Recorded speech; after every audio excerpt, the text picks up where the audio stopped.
ఒకప్పుడు భారతదేశంలో బీహార్, బెంగాల్ ఇటువంటి ఒక ప్రాంతాలలో పెద్ద ఎత్తున ప్రతిపక్ష పార్టీల నాయకులపైన లేకపోతే ఇండ్లపైన దాడులు జరుగుతుండే అని చెప్పి విన్నాం. లేకపోతే అంతో కొంత పక్కనున్న ఆంధ్రప్రదేశ్ రాష్ట్రంలో కూడా ఇటువంటి ఫ్యాక్షన్ చిల్లర సంస్కృతి ఉంటుంది అని చెప్పని ఉదంతాలు చూసినాం. ఇవాళ వాళ్ళందరినీ మరిపించేటట్లుగా ఇవాళ రేవంత్ రెడ్డి ఒక ఫ్యాక్షన్ రాజకీయానికి, ఒక రాక్షస రాజకీయానికి, ఒక చిల్లర రాజకీయానికి ఇవాళ రేవంత్ రెడ్డి పూనుకున్నటువంటి ఒక వైనం సభ్య సమాజం ఖండించవలసిన అవసరం ఉంది అని చెప్పని ఈ సందర్భంగా నేను తెలియజేస్తా ఉన్నాను. అచ్చోసిన ఆంబోతులు లెక్క రంకెలు వేయటం, అది అసెంబ్లీ అయినా సరే, బయట అయినా సరే, లోపలైనా సరే, వీధి రౌడీల లెక్క వికృత విన్యాసం చేయటం, ఇదేనా ప్రజాపాలన అంటే?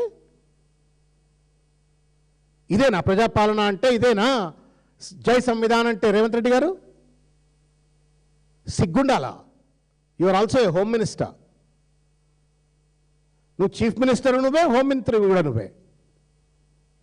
సిగ్గు ఎగ్గు లేకుండా ఇవాళ ఇంత పెద్ద ఎత్తున నీ పిరికితనాన్ని, నీ చేతగానితనాన్ని, నీ అసమర్థతను, నీ వైఫల్యాన్ని కప్పిపించుకోవడం కోసం ఇవాళ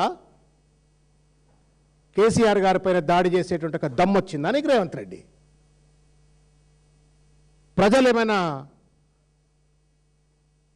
కళ్ళు మూసుకొని ఉన్నారు అనుకుంటున్నావా?